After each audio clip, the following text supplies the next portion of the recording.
It's To the Best of Our Knowledge. I'm Anne Strainchamps. When was the last time you gave up on something? Or gave something up? Maybe something big, like a job, or small, like dinner. Can you tell me about the first time that you had fasted and what that experience was like? So I was a young man. It was a lifetime ago. I'm a New York City Jew, and I grew up with the concept of Yom Kippur. And among Jews, you're not supposed to eat from sunup to sundown, and you think about your sins over the past year. It's a big deal, and that's just one day. Producer Angelo Bautista tracked down John Oakes, author of The Fast, The History, Science, Philosophy, and Promise of Doing Without. It would have been the early 1990s.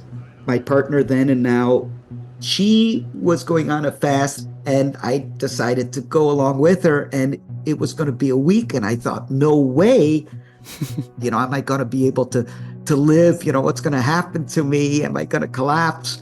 This is something I couldn't achieve or reach.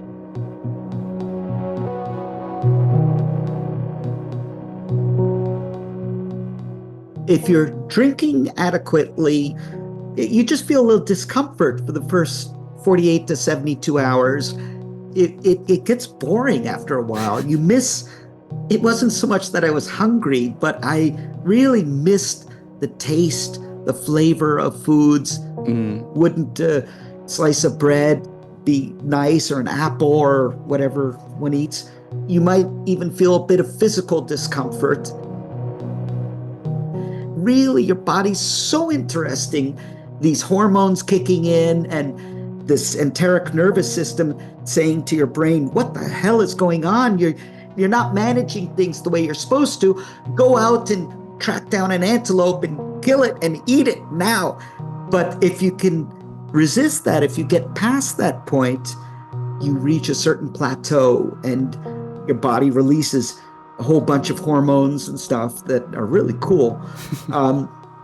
It became a very contemplative thing. Cool. I'd be found staring off into, you get a little stoned. Okay, I don't know if you can say that. But you stare off into the distance, but that's not a bad thing to do once in a while. I'm going on way too long. You guys have lives to get back to. No. But it's not incidental that fasting is so entwined with religions.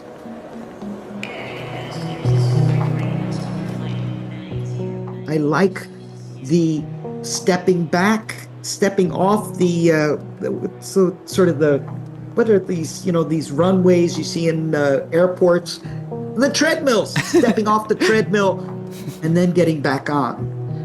I'm sure I complain constantly, but it's certainly easier to do with a partner. But it takes a commitment.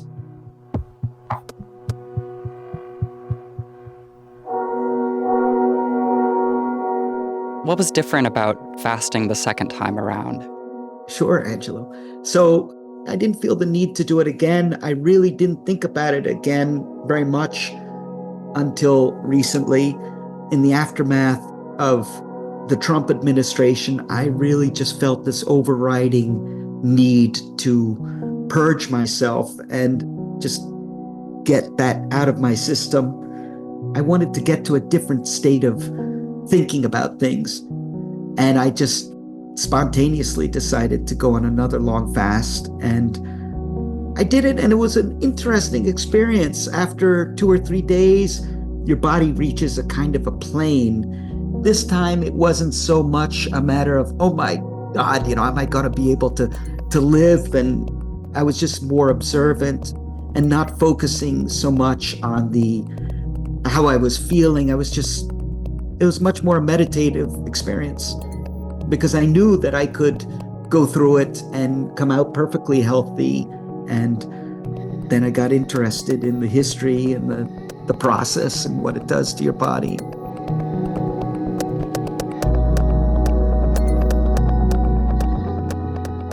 Fasting is an ancient technology that's experiencing something of a revival right now. In health and fitness circles, intermittent fasting and calorie deprivation are hot topics. But when John Oakes set out to explore the concept, he took it a lot deeper. Producer Angelo Bautista wanted to know more about doing with less. You reiterate in the book that fasting is more than just about food. So what is it about? You mentioned the process. In our daily lives, we go through this thing called automaticity. In order to function, when you wake up, you get dressed and you don't think about maybe the process of tying your shoes or putting on your clothes or brushing your teeth, pouring yourself a cup of coffee. And a lot of that we just slip into unthinkingly. What interested me was this idea of holding back and creation, how when you step back, you allow something new to happen, maybe something you hadn't anticipated. And to me, that's a really interesting, exciting idea. Hmm. What I hear in you talking about this is that fasting is about asserting agency and affirming boundaries between yourself and the rest of the world. Absolutely, completely. And even if the effect is evanescent, even if it goes away because I slip back into my old habits, which is fine. I mean, you don't want to become a perennial faster, somebody obsessed with this idea of, I think that is a danger that one has to be aware of if you undertake the fast. It's a mental, I guess, disorder that is sometimes called anorexia or fasting without end, Mm. fasting that's impossible to achieve. A fast, if you're going to undertake it, should be something that's of a limited duration, that has very strong boundaries. And during that time, you're thinking about other things. But you're right, it is a reconsideration of boundaries. It also helps you reflect on your own physical boundaries, the bodies in which we're all encased. I'm curious as to what actually happens to the body when we fast. We've had this long history of fasting. Do we have an understanding about what happens? Well, I'm obviously not a medical professional, but I spoke to a few, and it's really interesting. Everyone's body, of course, is different. And so everyone's going to react to a fast in different ways. The first few days of a fast, if you're on a liquid only fast, are generally quite uncomfortable. But then your body starts, this incredible machinery kicks in, and these chemicals come out, this sort of cocktail of chemicals starts happening. You have these things called ketone bodies and these endocannabinoids, which, as it sounds, they're closely related to cannabis. Mm. You have serotonin, which is sometimes called the happy hormone. You have BHB, which is another hormone. All this stuff kicks in. Many people start feeling serene and calm, which I did and do when I fast for a long time. Some people, like Cesar Chavez, the great labor leader, who was a real serious faster, he said that about the fifth day of a fast, he would have this crystal clear memory and he could recall conversations word for word. That never happened to me. But, that people do feel different things, but your body really does go through very interesting changes. Interesting. What I would say is that it's not a cure-all, as a lot of people said, oh, it cure everything from the common cold to cancer. And it's just not that clear what it does for you. Mm. But we are learning more about the relationship between our gut and our brain. Yes. And you wrote something interesting that our gut is our largest sensory organ in our body. And I'd never considered that before. So, what role does our gut play in our conscious experience? And what does fasting do to that? Well, it's sometimes called our second brain, the enteric nervous system, which is this really incredible mass, hundreds of millions of neurons, second only to the brain, that are sitting right there in our intestines and the stomach. And it matches up, I think, to the number of neurons in a a dog's cerebral cortex. Hmm. We have sort of a dog's brain in our gut, and that drives us. When you're fasting, you make a decision with your brain, presumably, to go against that, to differentiate yourself from the brain in your gut and going with the brain in your head. And at the beginning, it's a little battle going on, I think, for most people. Certainly for me, the first day or two, it's a little uncomfortable. But for me, it's not really about the pain or the discomfort. It's the opening up and the reconsideration of who I am and how I fit into this world. I wanted to talk about where the roots of fasting begin. How far back can we trace this practice of fasting? That's a good question. One early example of fasting is in the Iliad. Achilles, after the death of Patroclus, his partner, he refuses to eat. Then he goes into battle. And for some historians or classicists, that's been evidence of his bloodlust. But for me, he was acknowledging the massive break in his life. And of course, in the Bible, there are many instances of fasting. There's Moses and, of course, Jesus with his 40 days. The Greeks, the ascetics, Epicureans, the Stoics, Plato, everybody fasted now and again. And there's a lot of people fasting before battle, seeking to purify themselves. You mentioned that you were Jewish, and you mentioned the Bible, and it's interesting that this comes up in Abrahamic religions and how they are united in this tradition, but they kind of differ as well. Yes, in Islam, I was interested to learn that Ramadan is really a joyful experience. And if you're a strict Muslim, you fast from sunup to sundown and you don't drink anything. And then in the evening, there's a sort of repairing feast, but it's a time to be together with family and friends. And it's again contemplative, but it doesn't have quite the punitive aspect that I associate with the Judeo-Christian tradition. And in Christianity, traditionally, it's been a way to mortify the flesh. They saw it as a way to transcend the flesh and become nearer to God. That's obviously a test of physical abilities. And you don't really, at least I didn't see that so much in the Islamic tradition, and the people I spoke to, the imams, didn't. Hmm. I want to talk about fasting as a form of protest. I was kind of amazed to learn that hunger strikes are still ongoing, that these are still a thing that are happening. All around the globe, all the time. And it's happened as far back as we can see, I think. And of course, there was the Brown University fasters who just days ago ended their week-long fast in solidarity with what's going on in Palestine. It really was interesting to me how this seems to be something it's not even a learned activity. It seems endemic to being human. This concept of saying, I don't like the way things are. I want to stop and pull back. I can't get you to listen to me. And the one way I can really focus your attention is by saying, I'm putting my life on the line and I'm going to go on a hunger strike. And it also forces the authorities to interact in a way they'd rather not. Authorities everywhere want to be seen as the maintainers of order against chaos and evil doing. And I think a hunger strike is generally seen as a court of last resort. So, what is the through line of fasting as this kind of holy ascetic tradition to now it has become kind of a dieting and Yeah. wellness fad? Even my parents are participating in intermittent fasting now.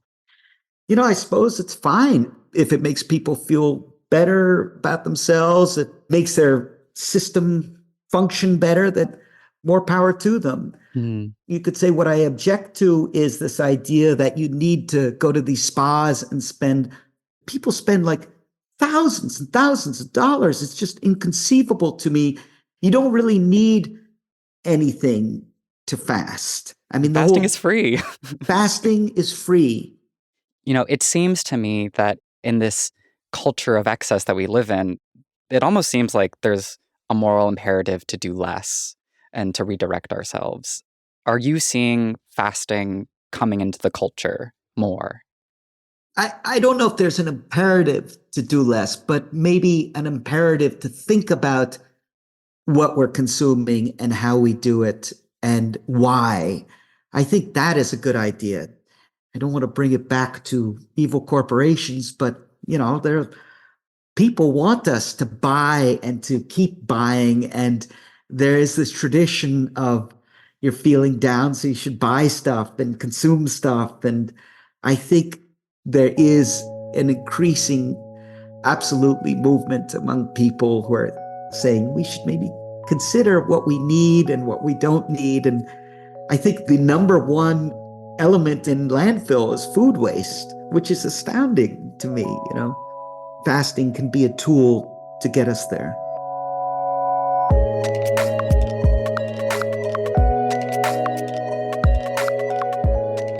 John Oakes is the author of The Fast, The History, Science, Philosophy, and Promise of Doing Without.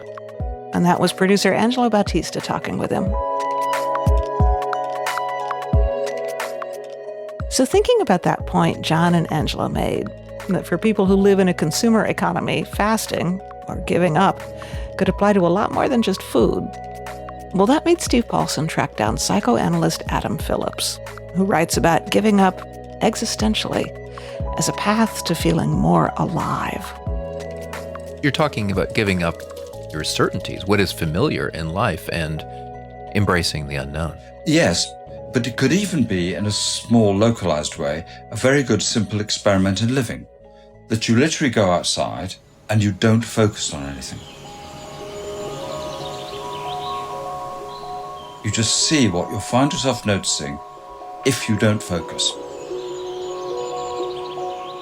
You allow yourself not to get caught up in focusing. You allow your attention to drift. It's very like the psychoanalytic version of this is free association. You don't speak coherently, you say whatever comes into your mind. And the speaking coherently, in a way, is an attempt to protect yourself from all the really enlivening incoherence inside you. Are you talking about tapping into your unconscious? Sort of bypassing that rational self? Yes, a version of that, or finding a way out of one's defensive self, or oneself as one would like to see oneself.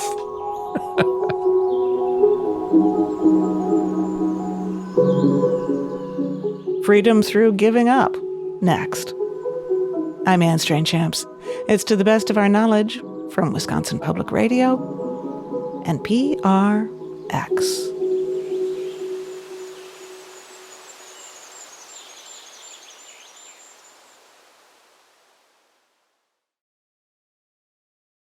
There are two sides to giving up, the virtue of sacrifice and the sin of despair. And we get mixed messages about these. You want to give up smoking or drinking or cheeseburgers? Well, that's admirable. But if you're thinking about giving up your job or your marriage or your way of life, you run the risk of being called, or calling yourself, a failure. So how do we decide which is which? That's the question psychoanalyst Adam Phillips asks in his newest book, On Giving Up. Here's Steve Paulson.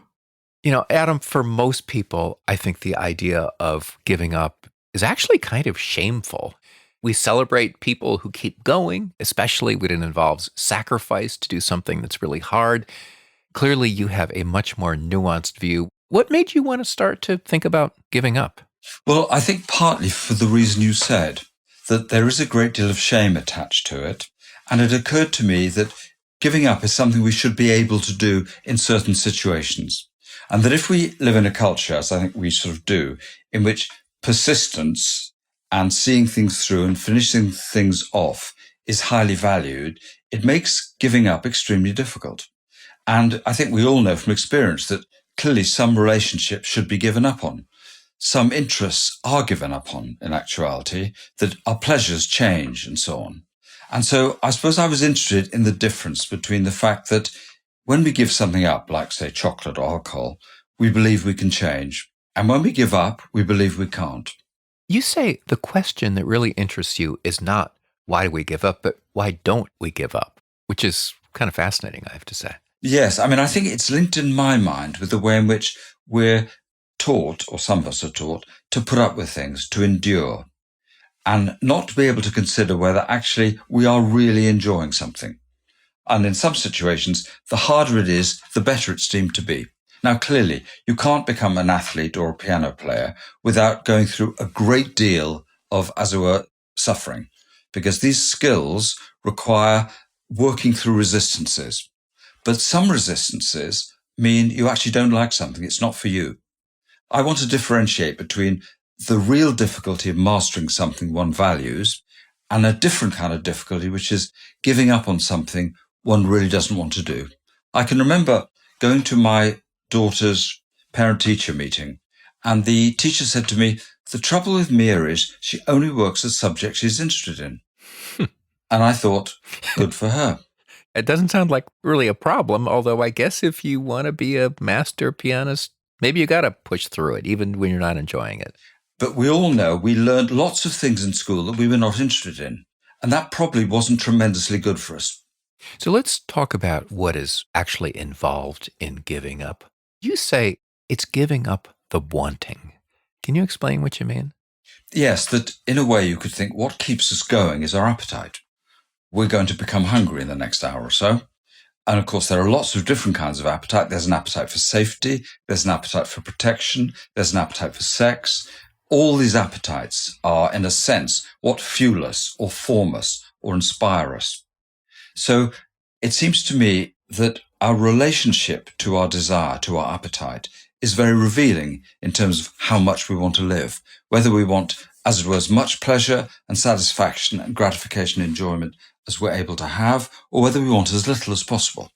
And so it's something about people's relationship to pleasure, because the problem with pleasure is that on the one hand, it can be overwhelming. And on the other hand, if someone or something gives us pleasure, we can begin to feel dependent on them or even addicted. So pleasure is very problematic. It's on the one hand, the thing that sustains us, but it's potentially dangerous. And this is, again, something that psychoanalysis has interesting things to say about. We can be as frightened of pleasure as we are of suffering. But the way you're talking about this, it sounds like it's deprivation. The not wanting is sort of putting aside the thing that we actually do want, but we're going to try to forget about it in some way.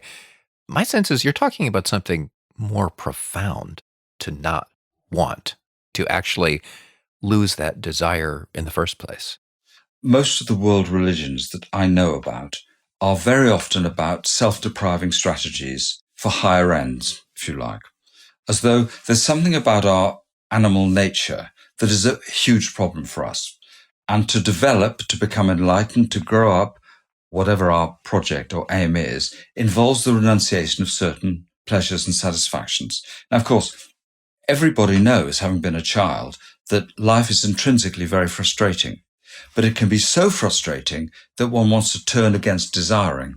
Or if it's just the right amount of frustration, then of course that sustains our desire. We go on wanting. If I'm not fed for 2 weeks, it wouldn't be odd if I began to lose my appetite. But if I'm fed every other day, I'll be hungry. Now, in Freudian terms, he talked about the death instinct, this forbidden attraction to not living anymore. You kind of reframe this as the giving up instinct. Well, Freud has what is in many ways is a very strange idea, which is our lives are the battle between life instincts and death instincts. There's a part of ourselves that wants as much life and as much pleasure as we can manage. And there's a part of ourselves that wants as little life as possible, that wants to anesthetize ourselves, that wants to more or less be dead or close to dead as we can, unstimulated but safe. Now, what Freud is flagging up is the possibility there is a part of ourselves that really doesn't want to live, that can't bear it. And it would seem to me everybody who is at all awake has at least had moments or periods in their lives where they have felt their lives were actually unbearable. My sense is that for you, the death instinct is something kind of I think we all can resonate with at one time or another in our lives. I guess the question is, how deeply does that cut with most of us, do you think? I agree with you in the sense of a great deal of work goes into deadening ourselves, to insensitizing ourselves, to inuring ourselves, say, to other people's suffering and to our own. So there's a lot of evidence, I think, that suggests that we, at least intermittently, find life unbearable. Now, the question, if you're not a religious person, the question is, what is the point of suffering? I mean, if you're a religious person, there are lots of good stories about why one might and must and should suffer. If you're not a religious person, the question is, what is the point of one's suffering? Or why go on living one's life if one's not enjoying it? And there are answers, which is, some of us have children, some of us have responsibilities, some of us want to defend values that seem very important. But on the other hand, it would seem to me there are real grounds in some lives for absolute despair. And I think that has to be part of the conversation. Otherwise, it becomes phobic. Otherwise, it's as though we've all got to be sort of more or less upbeat, and we don't feel it all the time. To let in the despair, to acknowledge it and to talk about it, that's important. Yes, and to see if anything can be made of it. Not assuming that everything can be transformed into something good and wonderful, but actually seeing where we go with our feelings. And that, in a way, is what psychoanalysis, a lot of the talking therapy is about, which is finding out what it is you do happen to feel and think, and finding what you can make of it, if anything. You write about the artist and psychoanalyst Marion Milner, who has a really fascinating take on how we think about these things like happiness and fulfillment and how does that figure in our lives. And she thought that a lot of it comes down to how we notice the things in our lives. And she had this distinction between what she called narrow attention and wide attention. Yeah. Can you explain that? Yes, and I think it is a wonderful distinction. In narrow attention, it's as though we know what we're looking for and we find it if we can. And she talks about it as predatory or as full of appetite. Whereas wide-angled attention is almost what it says it is, which is you look widely without knowing what you're looking for or that you are looking for anything. So your capacity to be affected and to receive stimuli is wide open. Marion Milner, who I knew, once said to me, when I paint a tree in a field, I look at everything but the tree. In other words, she needed to really open her eyes. And what she's saying is that we sacrifice a great deal in being focused, in having our attention over-organized. So she doesn't say one kind of attention is better than the other. She says these kinds of two different kinds of attention are better for different things. But she's saying that if you're convinced that you know what you want going into this, or what you're paying attention to, that's going to narrow Yes. how you see the world. Your perceptions will be limited, and it's sort of the opposite of curiosity, I guess. Exactly, it is. And I think what's being suggested here is that there's always a temptation to narrow our minds, because actually we are extremely complex and extremely receptive.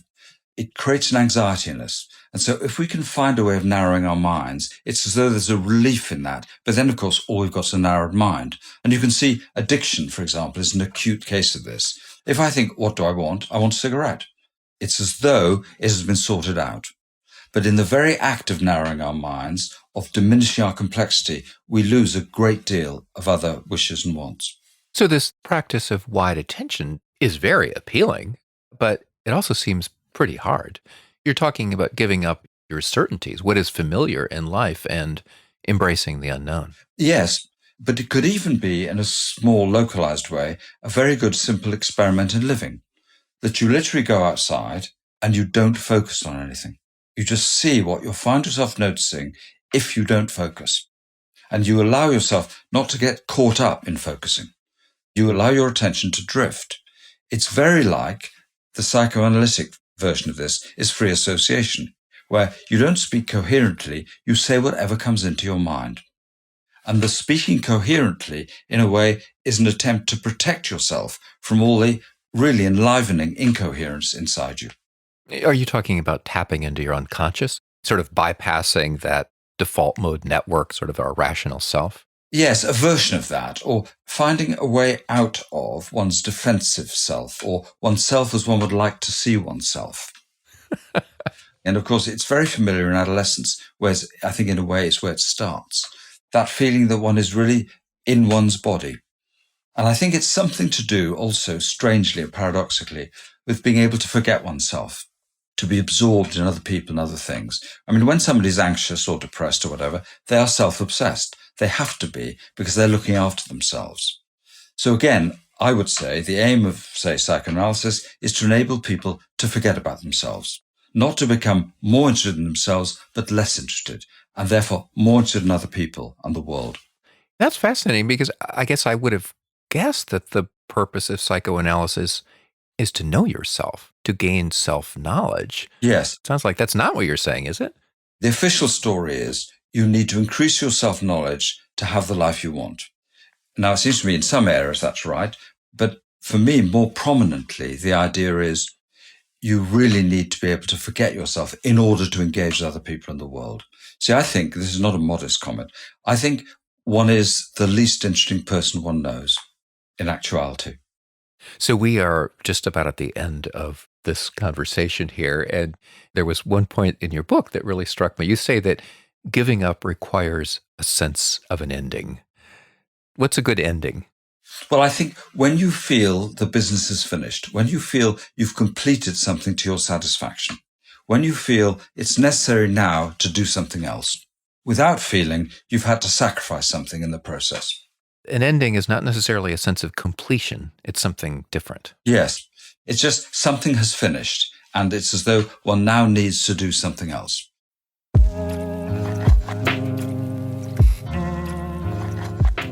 Adam Phillips. His book is called On Giving Up, and that was Steve Paulson talking with him.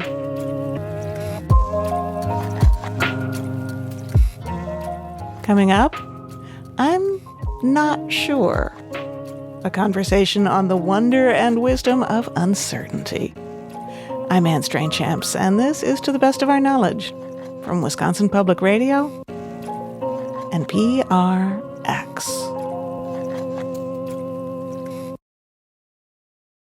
This hour, we're learning how to give up, which oftentimes means facing down a lot of uncertainty. So what better place to learn about uncertainty than in an operating room? The one place where you can't give up. I went up to Toronto not only because I saw a lot of references to uncertainty in medicine, which makes sense, but also I thought that seems like the last thing you would want is an unsure surgeon.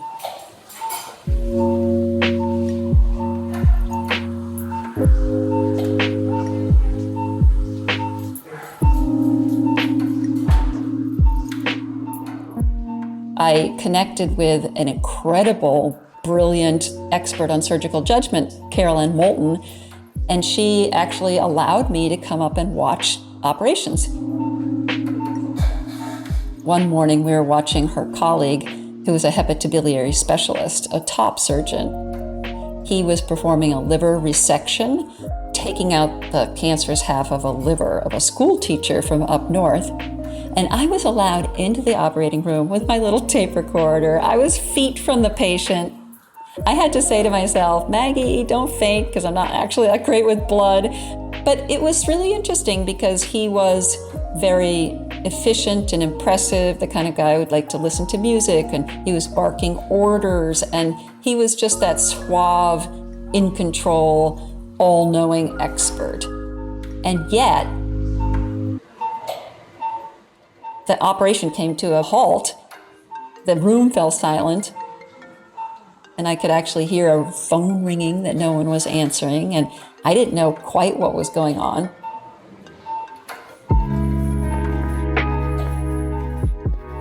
Turns out he thought he had cut the bile duct, which is an anathema. It's a bile duct that's quite close to the liver, and it's called a never event, as in no one should ever do this. It was a very serious moment. It turns out later that he was actually just a few millimeters off target in the liver, and so he was fine. But the fact that he exemplifies what we think of is the best kind of expert, and yet you could see his limits, the limits of knowing just what to do, automaticity of honed knowledge, that kind of heuristic thinking that we so naturally depend on. You could see the limits of that in stark relief right there.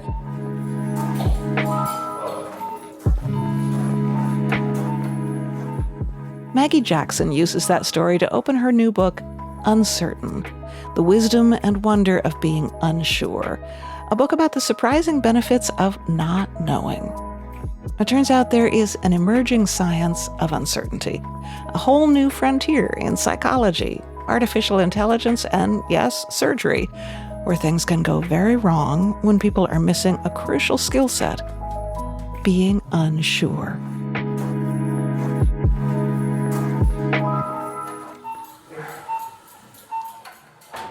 So when this guy is doing the surgery, did he seem completely confident? Yes, until that moment.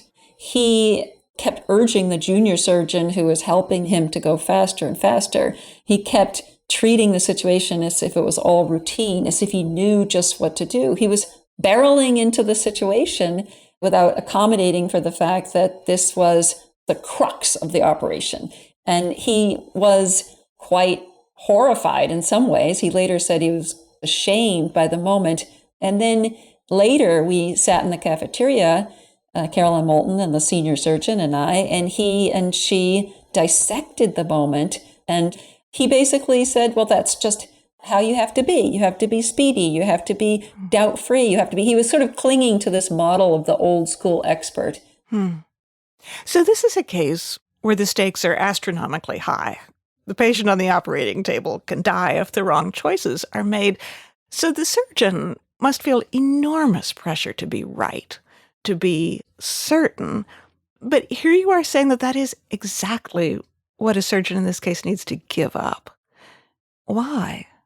Well, because life is so unpredictable. Change is so much a part of our day-to-day lives that if we believe that anything actually can be certain, we're fooling ourselves. And by being uncertain, strategically or productively or skillfully, however you put it, we're actually allowing ourselves to be nimble and adaptable to life. We're opening up life. And so it flies in the face of common sense, but only so far as our common sense, our cultural ideas about uncertainty have been so wrong for so long. We live in this outcome-oriented, efficiency-oriented, answer-oriented society, exacerbated by technological ease to download instant pat answers. And so therefore, I think we've lost a great deal of understanding of how much literal information and knowledge and benefit can be had from not knowing. It's not nothingness. I'm using a lot of negatives, but not knowing or not yet knowing or being unsure is actually a frontier itself. And again, a state or a mindset of tremendous potential. Until I picked up your book, it had not really occurred to me how much we prize being certain. I think we find the state of being uncertain or unsure to be scary and threatening and anxiety-producing. Yes, that's an important idea to unpack and dissect, because when you are uncertain, that is when you are meeting something new, unexpected, ambiguous. So basically, when we do meet up with something new, we have a kind of stress response that produces the unease, but actually is the instigator for a huge number of changes to the brain. Your working memory expands, your focus sharpens. Scientists call this curious eyes. Curious eyes? Really? Yes, I love yes. that. Curious eyes. What do they look like? Well, your focus is sharpened and broadened, so you're revved up. Basically, uncertainty is actually seen as a signal. One neuroscientist told me it's the brain telling itself that there's something to be learned here. So that it plays this really wonderful role, not only in waking us up, but also in pushing us away from that automaticity that we live most of our days. So it's an invitation to learn. That's the best part of uncertainty. And that's where the unease comes from. And that's just why we shouldn't mistake that for fear. I mean, we also live in a society that's really uncomfortable with discomfort, whether it's getting a snack through DoorDash or getting a Google answer that may or may not be right, or getting an AI assistant to book you something. You have instant answers. Things are with a click. And very much the subtext is you don't have to be uncomfortable. You can stay in your happy place, stay in your echo chamber. It's interesting. It seems like one of the underlying messages is be curious. But, I would have thought that curiosity would be kind of a hallmark of our age. I think about how many of us conduct how many Google searches a day. We're constantly exploring and open to the new. Well, yes, in some ways, but if you look at how often our explorations online, anyhow, are funneled by the software. When you ask Google a question, it gives you an answer before you even finish asking the question. When it offers you search results, study after study shows people take the first search result, and 75% of postings that are shared are not even read before doing so. Wow. So I think that maybe we can call this curious, but maybe it's a sort of reduced, narrowed, constricted form of curiosity that keeps leading us back to what's familiar and safe. Curiosity takes many, many different forms, but one pillar of curiosity is actually, personality-wise, the ability to tolerate the stress of the unknown. Do you worry about the advent of AI and machine learning? Because I'm just thinking, I have not played around a lot with Chat GPT, but a little bit. And you put a question in, and in less than 10 seconds, it spit out 50 people I should talk to or whatever. But I am a little nervous about giving up that kind of free-floating searching that I'm used to doing. I don't know. What do you think? I'm really worried very much about our faith in the human mind, because I think we see the mind too often as a deficient machine. The more quick and powerful AI gets, the more we see it as the ideal, when it really is only a certain type of thinking. It's quick, it's heuristic, it's not reflective, it's only better than the human in a very, very, very narrow way. And one of the most important points to this, it's exciting and yet it's dangerous, is that so much of the science around uncertainty is completely new. So that's exciting. So we have the chance to learn about the liminal. We have the chance to learn about consciousness and daydreaming and deliberation, etc. But the reason it's new is because it was not considered topics of study for psychology. That's changing, but we really have to understand that these foggy, liminal, now semi-understood ways of thinking and being are just as important, if not more critical in this age, as a counterpoint to AI. This is a very important moment. So that in some ways, just as we are craving certainty most, what we need is to give it up. And it's interesting because reading the book, I really did feel a kind of lessening of anxiety. So I'm curious about, I don't know, kind of how you would diagnose our collective psychic burden. And what happens when you do mentally try to let go of that need for certainty and embrace a little more uncertainty? Yes, many, many people have used the word liberating. I mean, doctors who are trained to tolerate ambiguity in their work say it gives them courage because they no longer not only feel pressure to perform in a certain way, to wear a mask, but they also feel as though they've gained a little time and space to consider and reconsider the problem. it really changed my life to discover this new science of uncertainty. It really... How so? Well, I've kind of relinquished the idea that there has to be a certain outcome. I'm more able to live in the moment.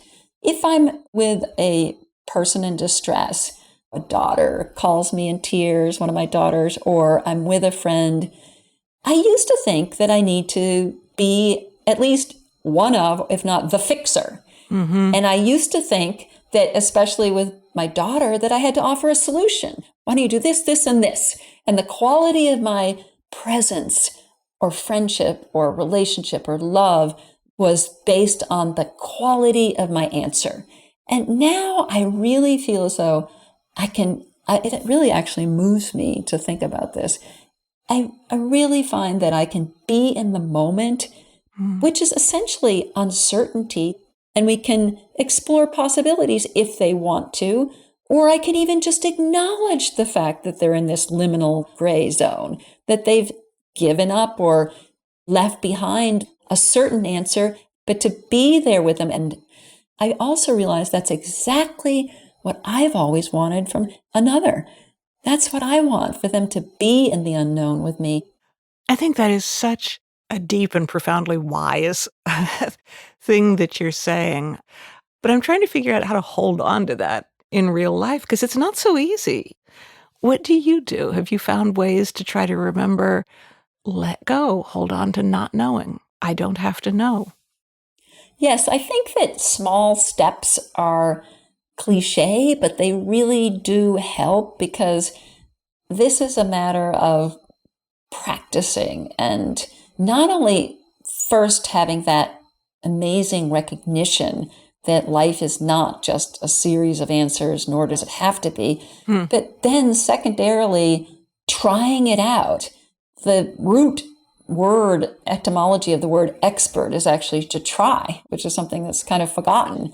So I've drawn some inspiration from some interventions now that are being undertaken to actually treat people's intolerance of uncertainty. Really? Yes. This is a very hot topic in clinical psychology. The way that scientists have done this and succeeded in doing so is by kind of riffing off exposure therapy, challenging people to take little steps to basically dip their toe in the waters of the unknown. So it might be something as simple as trying a new dish at a restaurant. And that seems silly. And I laughed when I read that in a scientific paper. But then I thought to myself, on weekends, I like to go to that restaurant. I like to have that same dish. In fact, I'm pretty wedded for years to mocha chip ice cream. And, I'm not. So I could use some tiny little nudges into the unknown. These little steps, delegate more at work, or let your kid pack their own suitcase for a trip, or let go. That's what it's about. So I have to end by asking you about wonder, because the subtitle of your book is The Wisdom and Wonder of Being Unsure. I love the idea that uncertainty can be a kind of doorway into wonder, but how so and why? Well, I think in light of giving up and the idea of relinquishing, and we've talked a lot about relinquishing the known in order to move into the unknown. I mean, that's exactly what daydreams do.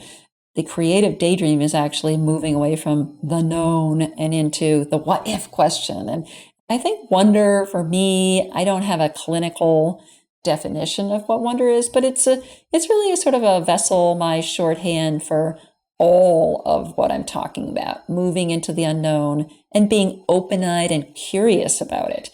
I find that this opening up that uncertainty gives you, if you can pick up its invitation, changes everything. Thank you. My anxiety levels just ratcheted way down. I feel like I just learned so much from your book, so thanks. I'm so glad. Yeah, I first talked about this as a work in progress way back at McAllister College, where one of my daughters was going. And I really didn't know what I was talking about even then. I mean, at that time.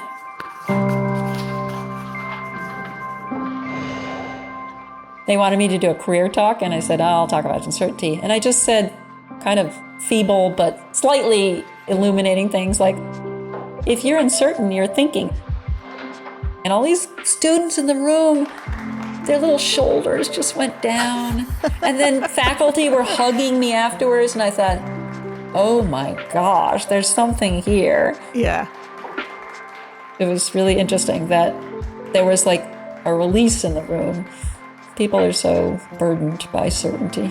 Yeah.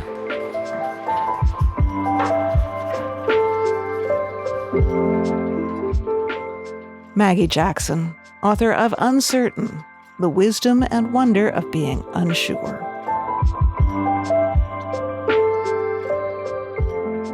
To the Best of Our Knowledge is produced in Madison, Wisconsin by Shannon Henry Kleiber, Charles Monroe Kane, Mark Rickers, and Angela Bautista. Our technical director and sound designer is Joe Hartke, with help from Sarah Hopeful. Additional music this week comes from Swirl, Anamoya, Johnny Ripper, Ketsa, and Purple Cat. Our executive producer is Steve Paulson, and I'm Anne Strainchamps. Thanks for staying with us.